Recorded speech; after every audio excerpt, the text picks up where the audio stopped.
함께 읽겠습니다. 그러나 내가 너희에게 실상을 말하노니 내가 떠나가는 것이 너희에게 유익이라. 내가 떠나가지 아니하면 보혜사가 너희에게로 오시지 아니할 것이요 가면 내가 그를 너희에게 보내리니 그가 와서 죄에 대하여 의에 대하여 심판에 대하여 세상을 책망하시리라. 죄에 대하여라 함은 그들이 나를 믿지 아니함이요 의에 대하여라 함은 내가 아버지께로 가니 너희가 다시 나를 보지 못하며 심판에 대하여라 함은 이 세상 임금이 심판을 받았습니다. 내가 아직도 너희에게 이를 것이 많으나 지금은 너희가 감당하지 못하리라. 그러나 진리의 성령이 오시면 그가 너희를 모든 진리 가운데로 인도하시리니 그가 스스로를 말하지 않고 오직 들은 것을 말하며 장래일을 너희에게 알리시리라. 아멘. 오늘 요한복음 16장, 이 16장은 하나님과 우리와의 관계를 맺는 것을 알려주는 성령장이라고 하죠. 16장 앞에는 14장이 있는데 14장을 관계장이라고 하고요. 그래서 우리가 하나님과 관계, 하나님을 아버지라 우리는 자녀라 이렇게 관계 맺게 만드신 분이 누구냐? 바로 16장에 나오는 성령님. 그리고 이 성령이 하시는 일은 하나님과 우리 사이의 친밀감을 형성시켜 주시는 그런 일을 하십니다. 그래서 요한복음 14장부터 16장을 생명장이라고 하고 그 가운데 15장을 관계장이라고 하고 16장을 성령장이라고 합니다. 그럼 16장에서 성령은 우리로 하여금 하나님과 어떻게 관계를 맺게 하느냐? 알므로 관계를 맺게 합니다. 근데 우리가 생각하는 안다라는 게 헬라어의 지식적인 안다라는 것이 아니라 히브리어의 야다에 해당되는 알다, 즉 부부가 부부 사이를 서로가 알다라는 것처럼 경험하고 체험하는 그런 알을 이야기합니다. 그렇게 우리가 하나님을 알게 만드시는 분이 성령님인데 이 성령의 기능이 무엇인가? 8절에 나와 있죠. 그가 와서 죄에 대하여 의에 대하여 심판에 대하여 세상을 책망하시리라. 이 세 가지 기능이 성령의 기능이라 할 수 있습니다. 첫 번째, 다시 말씀드리면 성령님은 우리에게 죄를 알게 하시고, 두 번째, 의가 무엇인지를 깨닫게 하시고, 세 번째, 심판의 무서움을 깨닫게 하십니다. 그래서 내가 죄인인 것을 깨닫는 것은요, 성령이 우리 안에서 일하시지 않고서는 불가능한 일입니다. 그러니까 복음의 시작이 무엇입니까? 복음의 시작은 내가 죄인이다라는 사실을 먼저 깨닫는 게 복음입니다. 죄가 없이 복음이 시작될 수가 없습니다. 그런데 내가 죄인이라고 하는 사실은 우리의 힘으로는 도무지 이게 인정이 사실 될 수 없는 일입니다. 여러분, 교회 잘 안 다니시는 남편에게 예전에 당신 여보 죄인이야 교회 와 이러면 다 콧방귀 끼셨죠? 왜 그러냐면 애들도 그래요. 우리 막내 장성주, 한국에 가 있는 장성주한테 너 죄인이야 그러면 이상한 눈으로 저를 쳐다봐요. 아직도 내가 왜 죄인이지? 막 이런 눈으로. 이게 성령이 하시지 않고서는 내가 죄인이라는 사실을 깨달을 수 없는 게 인간의 현실이기 때문에 그렇습니다. 그리고 두 번째, 그러면 이런 죄로 인하여 죽을 수밖에 없는 나를 살리는 방법은 무엇인가?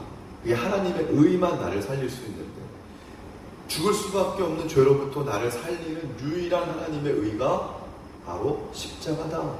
십자가밖에 없다. 이거를 또한 믿게끔 해주고 깨닫게 해주는 것도 성령의 기능입니다. 그리고 언젠가는 이 죄로 얼룩진 세상에 하나님의 심판이 반드시 있다. 이거를 알게 해주시는 분도 성령의 세 번째 기능이라는 것이죠. 지난 주일날 요한계시록을 시작을 했는데 요한계시록에 보면 제가 종말론적 신앙을 강조해 드렸습니다. 말세가 있다라는 거예요. 세상에 끝이 있다라는 거예요. 근데 이 말세가 역사의 시절에 그 시대를 살아가는 사람들에게만 해당되는 것이 아니라, 예를 들면 말세가 2100년이라고 하면 2099년부터 2100년을 살아가는 그 시대를 살아가는 역사의 말세를 그 지점만 통과하는 사람들에게만 해당되는 그런 무서운 재난과 같은 말세가 아니라, 말세는 세상의 끝인데, 세상의 끝이라는 것은 하나님의 심판이 있다라는 것인데, 그 하나님의 심판은 저와 여러분이 오늘 교통사고로 죽으면 오늘이 말세가 될 수도 있는 것이고, 내일 죽게 되면 내일이 말세가 될 수도 있는 것이고, 그러니까 하나님의 심판이 매일매일 나에게 임하는 것처럼 살자, 이게 종말론적 신앙이라고 했잖아요. 그러니까 이 요한계시로 하나님의 심판이 있다는 것도 믿어지고 깨달아지고, 내가 그래서 그렇게 살아야 되겠다 이렇게 마음 먹게끔 하시는 일도 누가 하시는 일이라고요? 성령이. 다시 한번 정리해 볼게요. 성령이 하시는 일 세 가지 굉장히 중요하죠. 오늘 요한복음 16장 8절에 밑줄을 긋고 이럴 때 한번 외워보는 거죠. 첫 번째, 죄를 깨닫게 하신다. 두 번째, 의가 무엇인지 믿게 하신다. 세 번째, 하나님의 심판이 있다는 것을 우리로 하여금 확신 갖게 한다. 이 세 가지가 성령의 기능이에요. 이 세 가지 성령의 기능을 성경은 그러면 한마디로 무엇이라고 정의를 하는가? 진리. 많은 사람들이 그래요. 목사님, 진리를 알고 싶습니다. 교회 나와서 진리를 배우고 싶습니다. 세상에서 이야기하는 추상적인 진리가 아닙니다. 철학에서 이야기하는 철학자들이 이렇게 뜬구름같이 잡는 형이상학적인 그런 진리가 아닙니다. 성경에서 이야기하는 진리는요, 어떤 사람들은 그래요. 세상 사람들이 모든 걸 발견하지 못하는 뭔가 기발한 것, 그런 진리가 성경책에 있나? 그런 것들을 궁금해서 알려고 하는 사람이 있지만, 성경의 진리는 사실은 굉장히 단순합니다. 이 성령의 세 가지 기능이 진리라는 거예요. 왜냐하면 성령이 진리의 영이라고 이야기했기 때문에 그렇습니다. 진리 세 가지는 그래요. 하나님 앞에 모든 인생이 죄인이구나. 이 죄인으로부터 구원받게 해준 하나님의 의, 십자가밖에 없구나. 하나님의 의는. 그 다음에 마지막엔 심판이 있구나. 이 세 가지를 깨달으면 이게 사실은 진리를 깨닫는 거라는 거예요. 그래서 13절에 보면 진리의 성령이 오시면 이라고 얘기합니다. 그가 너희를 모든 진리 가운데로 인도하시니. 할렐루야. 근데 성령의 속성이 진리라고 하는 사실을 우리 13절을 통해서 알 수가 있죠. 물론 성경은 예수님을 길이요, 진리요, 생명이라고도 표현합니다. 이때 예수님이 진리라고 하는 것은 말씀이라는 의미죠. 그러니까 이 말씀이 우리 안에 나타나는 현상, 이것을 바로 성령이라고 이야기하는 겁니다. 그런가 하면 성령은 우리 안에 말씀으로 들어오신 이 예수님을 깨닫게 하고 깨우치게 하고 우리를 인도하는데, 이때 성령의 역사를 보혜사라고 하죠. 말 그대로 우리를 그냥 보아처럼 혼자 내버려 두지 아니하시고, 우리가 진리를 몰라가지고 방황하거나 딴 길로 새지 않게 하시고, 우리의 인생길을 하나님의 목적지까지 정확하게 가이드하고 인도하시는 분, 때로는 길을 가다가 지쳐 쓰러지면은 다시 일으켜 주시고 새 힘을 주시고, 우리를 그 가면서 계속 성장시키시고 성숙시키시고 변화시키시게 하시는 분, 이게 바로 성령이 하시는 일이다.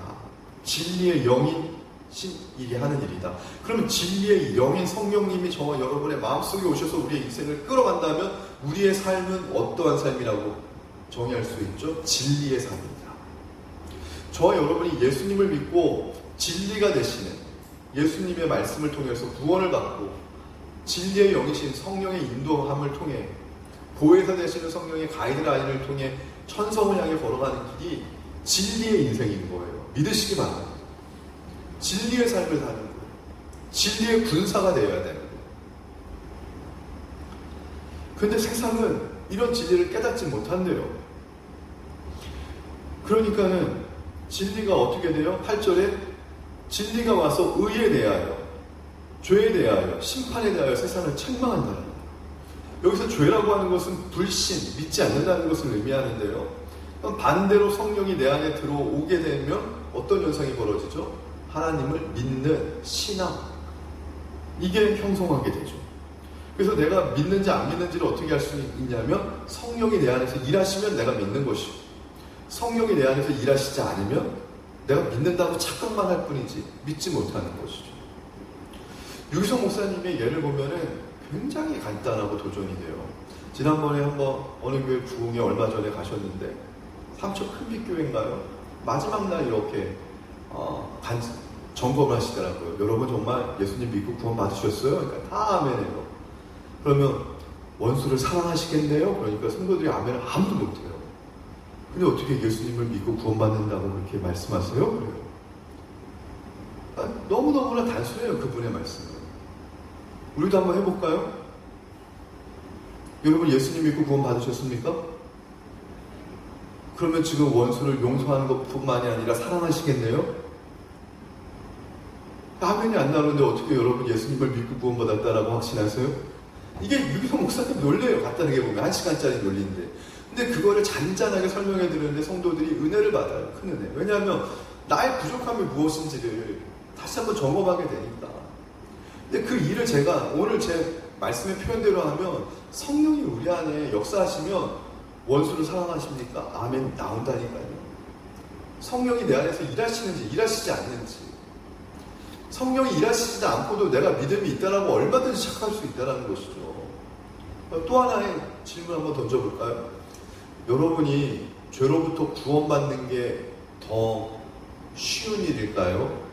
원수를 사랑하는 게 더 쉬운 일일까요? 생각해보세요. 원수를 사랑하는 게 더 어려운 일일까요? 그럼 반대로 물을까요? 여러분이 죄로부터 구원받는 게 더 어려운 일일까요? 성경은요, 우리를 죄로부터 구원하기 위해서 예수님이 1만 달란트의 대가를 치르셨다. 1만 달란트를 너희가 탕감받았다라고 그러고요. 원수를 용서하고 사랑하는 건 한 데나리온 탕감해 주는 거라 얘기합니다. 죽을 수밖에 없는 우리를요, 우리가 살아나는 게 내가 원수 용서하고 사랑하는 것보다 훨씬 더 어려운 일이라는 거예요. 근데 원수를 사랑하지도 않으면서 우리가 구원받았다라고 믿는 게 진짜 믿음이 아니라는 것이죠. 유기성 목사님의 표현은 그래요.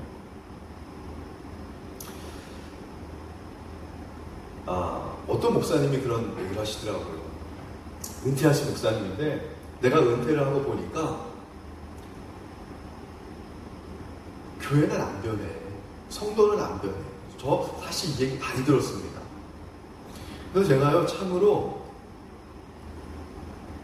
고민이 있어요. 뭐냐면, 믿는 사람들과 신앙의 교제를 어느 범위까지 해야 되나. 심지어는 목사님조차도. 왜냐면, 이 예배 시간을 벗어나고 나면은요, 사담, 여담이라고 하는 자리에 가면은 성령으로부터 깊숙하게 교제하고 감동된 그런 고백을 하는 게 아니라 그냥 자기의 경험 얘기를 해요. 목사님들조차.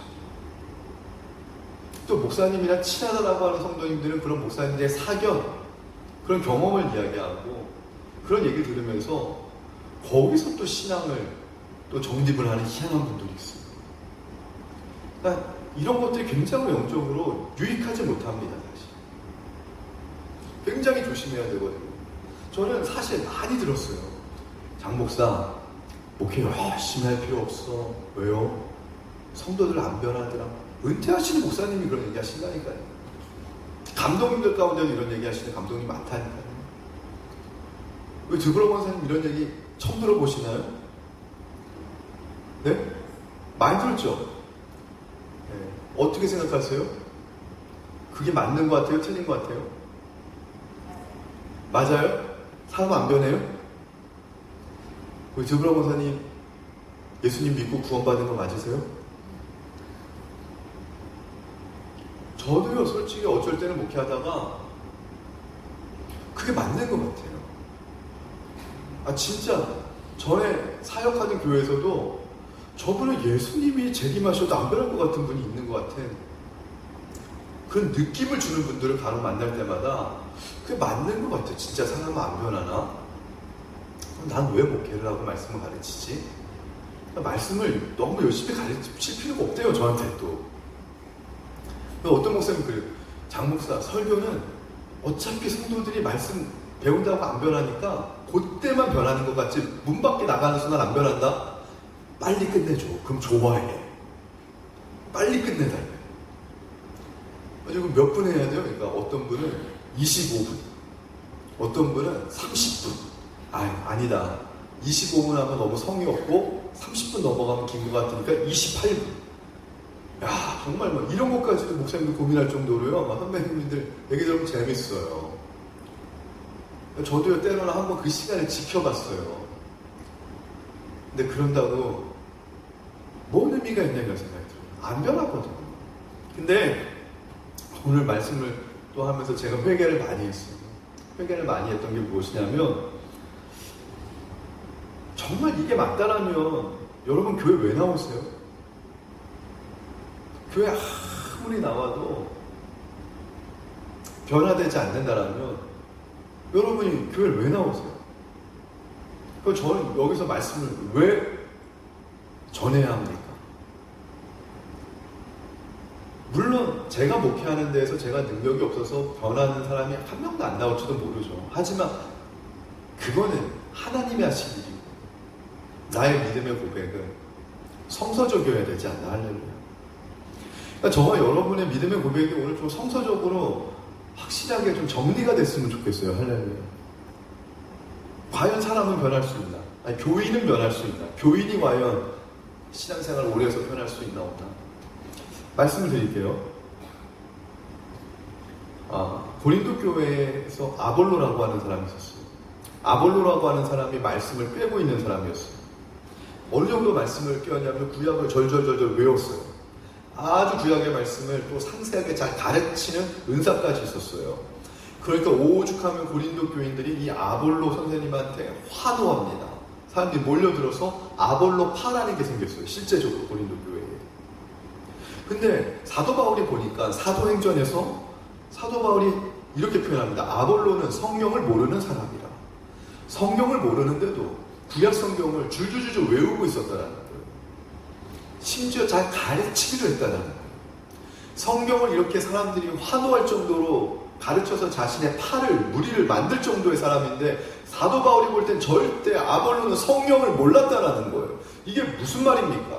성경은 말씀의 영인데 말씀을 많이 알면 말씀의 영인 성령이 우리 안에 당연히 들어와야 되는 거 아니에요? 아볼로가 성령의 사람이어야 되는 거 아니에요? 논리적으로 그게 맞잖아요. 그런데요, 사도 바울은 사도행전에서 아볼로는 성령을 모르는 사람이다. 그래서 아볼로에게 성령을 가르쳐주길 원했습니다. 왜냐하면 아볼로가 왜 성령을 몰랐다라고 사도 바울이 그렇게 진단을 했냐면 말씀은 기가 막히게 꿰고 있는데 말씀을 가르쳐도 사도 바울이 보니까 성령의 역사가 일어나지 않는 거예요. 여기서 한 가지 알 수 있는 것은 무엇이냐면 말씀을 바르게 깨닫게 하는 일을 주관하시는 분이 성령님이라는 거예요. 그래서 말씀은 역사가 되어야 되는데 우리 마음밭에서 말씀이 우리 안에서 역사가 되지 않고, 역사가 뭡니까? 다이나믹하게 우리 마음을 휘젓고 우리 마음을 움직이고 우리 마음을 변화시키고 우리 마음을 감동시켜내는 것들이 역사함인데 말씀을 그냥 머리로만 받아들이는 그런 지식적인 가르침이 아볼로의 사역이었더라. 아볼로가 성령의 사람이 아니다 보니까 여기서 하나의 원리가 있습니다. 내가 머리로 안 성경 지식을 전달하면요 역사가 일어나지 않아요. 그러니까 내가 머리가 아니라 내가 마음으로 내 마음속에서 역사가 일어난 말씀을 가르치면요 감동이 일어나요. 할렐루야. 감동이 전해져요. 그게 간증이 나는 거예요. 그래서 간증이 풍성한 교회들이 자신은 성장하고 은혜가 넘치는 소그룹도 그래요. 소그룹도 눈물로 막 간증하는, 아니 똑같은 성경 말씀을 보고 간증을 하는데 어떤 사람들만 눈물을 흘리고 감사하고 콧물을 흘리고 막 간증을 하는데 어떤 사람은 냉랭하게 그냥 성경 말씀 요약해가지고 얘기하고 끝. 무슨 차이입니까? 말씀이 그 사람의 심령 안에서 역사함이 있었나 없었나 이 유무의 차이 아닙니까? 우리는 말씀을 머리로 이해를 하려고. 특별히 요즘 이 유튜브가요, 성도들의 신앙생활, 영적생활 유익도 주지만 많이 망치기도 합니다. 제가 볼 때. 말씀을 몰랐을 때보다 아는 건 많은데 행함은 없어요. 감동은 없어요. 정말 한 줄의 말씀 하나 가지고도 감동이 일어나야 되는데 왠 줄 아세요? 성경으로 말씀을 받지 않아서 그래요. 그래서 성경은 사람은 성령님을 만나면 변화된다라고 말합니다. 그리고 사람이 변화되는 것을 성경을 어떻게 표현하냐면 성령의 열매, 할렐루야. 요번에 우리가 그 속회를 다시 편성하면서 성령의 열매로 그렇게 어떻게 정하게 됐어요. 근데 물론 사람들은 태어날 때마다 다 기질을 갖고 태어나죠. 근데 그리스도인은 태어날 때 천성적인 기질 외에 또 하나의 후천적인 기질을 받게 됩니다. 그게 하늘의 기질, 하나님의 기질, 성령의 기질을 받아야 돼요. 그러니까 많은 사람들이 물으면 그래요. 아우, 목사님, 혈액형이 뭐예요? 그리고 MBTI 유형이 뭐예요? 내 기질을 알고 싶은가 봐요. 근데요, 저는 저의 기질이었다면 목회 못해요.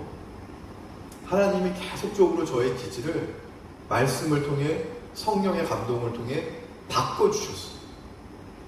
계속 다듬어 주시고 훈련시켜 주시고 계세요. 그래서 제가 끝날 때는 태어난 나의 MBTI 기질이 좋았다 이게 아니라 하나님이 성령을 통해서 말씀의 다루심을 통해서 저를 바꾸신 그 기질, 모세가 끝날 때 온유함이 지면에서 승했더라 하는 것 같은 그런 성령의 성품으로 저의 인생을 마감하고 싶은데 성령의 그 열매가 9가지가 다 뭐와 관련이 됐냐면 공교롭게도 성품과 관련이 됐다는 거죠. 성품과 관련이 됐다는 건 무엇이냐면 성령의 관심은 저와 여러분의 능력이 아니에요. 성령이 들어가서 저 사람이 귀신을 내쫓을 수 있나 없나 그거 아니에요. 성령이 들어가가지고 미래의 일을 예언하나 맞추나 못 맞추나 그게 아니에요. 성령이 들어가가지고 아픈 자를 고칠 수 있나 그거 아니에요. 그거는 하나님이 정말로 필요하면 은사로 잠시 잠깐 부어주실 수도 있는 것들이에요. 성령의 궁극적인 목적은 뭐냐면 저와 여러분의 마음속에 들어와서 말씀으로 우리의 심령을, 간팍한 심령을, 얼마나 간팍하냐면 은퇴한 목사님이 성도들 변하는 거 아니었는데 내가 헛심 썼다고. 저는 그 얘기 들을 때 너무 속상해요. 마음속으로 결단하는 거, 다짐하는 거, 나는 그런 목회로 마무리 짓지 않게 해달라고 하나님한테 너무너무 기도해요. 100%는 아닐지라도 아니 단 한 명이라도 안 나왔나? 단 한 명이라도 변화가 안 됐으면 은퇴하는 목사님이 내 목회 헛했다고. 40년 말씀 잘못 가르쳤다고. 이건 아니잖아요. 근데 제가 볼 때는요, 그렇게 되지 않으려면 목사부터 변해야 되겠더라고요. 목사부터 변화될 수 있다는 걸 내가 체험하고 내가 간증하지 못하는데 어떻게 성도들이 변화되겠냐고. 성령의 궁극적인 관점은 우리의 성품이 변화되는 거예요. 보세요. 사랑, 희락, 화평, 오래 참음, 자비, 양선, 충성, 온유, 절제 다 성품과 관련되는 것들이에요. 성령은 우리의 성품을 변화시키려고 오시는 영이세요. 할렐루야. 선천적인 기질, 육신으로 받은 이 선천적인 기질은요, 모나고 연약합니다. 때로는 그게 매력적일 수 있을지 몰라도 온전하지 못해요. 연약해요. 그러니까 우리를 성경에 오셔서 아까도 진리의 3가지 기능, 죄를 깨닫게 하고, 의에 대하여 알게 하고, 하나님의 심판이 있음을 알게 하고, 의를 믿게 해서 구원받게 하며, 구원받음으로 끝내는 게 아니라 성령은 그 이후부터 보혜사가 되셔서 우리를 고아처럼 내버려 두지 아니하시고 우리를 인도하시는데 어떻게 인도하시냐면 평생 동안 진리의 삶으로 인도하는데 진리의 삶으로 인도받는 과정에서 9가지 성령의 열매를 풍성하게 맺게 하시려고 하는 목적이 성령이 우리 안에 오신 목적이고 이유임을 깨달으시기 바랍니다.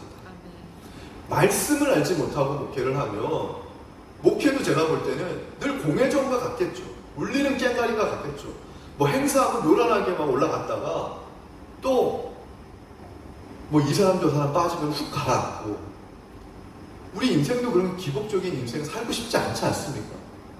찬찬하게 계단 하나하나 올라가듯이 단단하게 기초를 다지면서 한 단계 한 단계 성장하면서 흔들리지 않고 요동하지 않고 정말 하나님과 더욱더 내밀하게 친밀감을 형성하면서 들어가면서 그렇게 성령의 사람으로 우리들이 이렇게 빚어지고 다듬어지고 하나님 앞에 그렇게 아름답게 지어져 간다면 하나님이 얼마나 기뻐하시겠어요. 저는 우리 말레이시아 한인교회에 막 급한 부흥이 오는 것도 사실 바란 적도 없고요. 원하지도 않고 지금도 원하지도 않습니다. 인간적으로는. 제가 하나님한테 인간적으로 원하는 거, 왜 인간적이라는 단서를 붙이냐면 내 생각과 하나님의 생각이 다를 수 있기 때문에. 그러나 제 생각을 제 욕심이 아니라 하나님 앞에 분명히 말씀 속에서 점검하면서 가는 건 기초를 다지듯이 단단하게 흔들리지 않게 이 교회가 건강하게 하나님 성장하게 해달라고 기도합니다. 할렐루야. 우리는 변화되지 않았는데 외부에서 사람들만 새가족만 들어온다고 그걸 부흥이라고 한국교회는 착각하더라고요. 내가 변화되지 않았는데 예배드리는 인원만 늘어났다고 그게 부흥입니까? 그게 부흥하는 교회 다닌다고 해서 내게 무슨 영적인 유익이 있고 축복이 있습니까? 진정한 축복은 저와 여러분이 성령의 사람이 되는 것인 줄로 믿습니다. 아멘. 말씀의 결론이에요. 성령은요, 말씀으로 우리를 변화시키게 만드시는 유일한 분이시다. 할렐루야. 아멘. 그럼 결론, 내가 수십 년 예수 믿고 말씀을 배웠는데도 변화되지 않았다면 이유는 성령의 역사가 일어나지 않았다. 말씀은 머리로만 받는 게 아니라 성령의 역사함으로 받아야 된다. 할렐루야. 성령이 단 한 줄의 말씀이라도 오늘 내 심령 안에서 정말로 역사하여 주시옵소서. 역사를 일으켜 주시옵소서. 이렇게 기도하는 저와 여러분 되시기를 주님의 이름으로 부탁을 드립니다. 이런 마음, 찬송가 가사 183장 말씀을 생각하면서 1절과 4절 찬양합니다.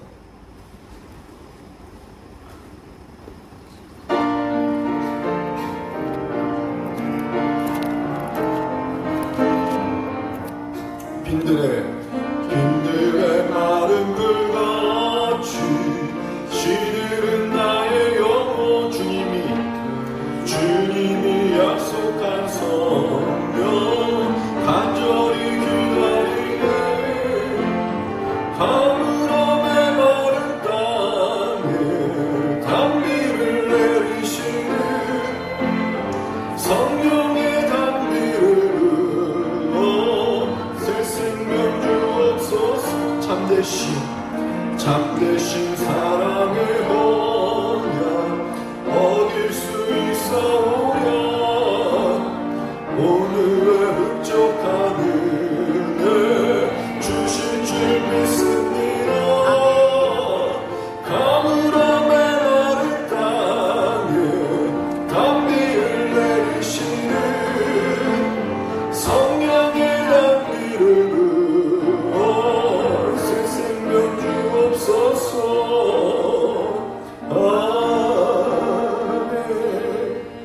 이 시간 우리 기도하실 때 오늘 굉장히 중요한 걸 배웠습니다. 성령의 속성이 진리고요. 진리의 영이신 성령님이 우리 안에 오셔서 하시는 일은 내가 죄인인 것을 고백하게 하시고 나를 구원하게 하시는 것은 십자가의 의밖에 없다는 것을 믿어지게 하시고 언제나 하나님의 심판이 반드시 있기 때문에 내가 진리의 삶을 살아야 된다는 것을 알게 하시는 분이 성령님이신데, 진리를 깨닫게만 하고 방치하시는 게 아니라 하나님의 심판의 때까지 우리를 보혜처럼 내버려 두지 아니하시고 인도해 가시겠다고 하시는 분이 성령님이십니다. 근데 우리는 이 성령님을 너무나도 잊을 때가 많고 있습니다. 잊고 있을 때가 너무나 많이 있습니다. 성령님 오늘 우리에게 하시려고 하는 것은 진리의 말씀을 가지고 내 심령이 변화되기를, 그래서 우리의 성품이 성령의 열매로 변화되기를 누구보다도 간절히 원하고 우리 안에서 일하고 계시는 분이 성령님이십니다. 이러한 성령님을 우리가 많이 잊어버리고 있진 않았나, 외면하지는 않았나. 성령님을 떠난 진리의 추구는 교만과 영지주의와 이단으로 갈 수밖에 없습니다. 하나님 성령 안에서 하나님의 말씀인 진리가 하나님 머리로만 깨달아지는 것이 아니라 내 성품을 변화시키기에 충분한 능력의 말씀 되게 하여 주옵소서.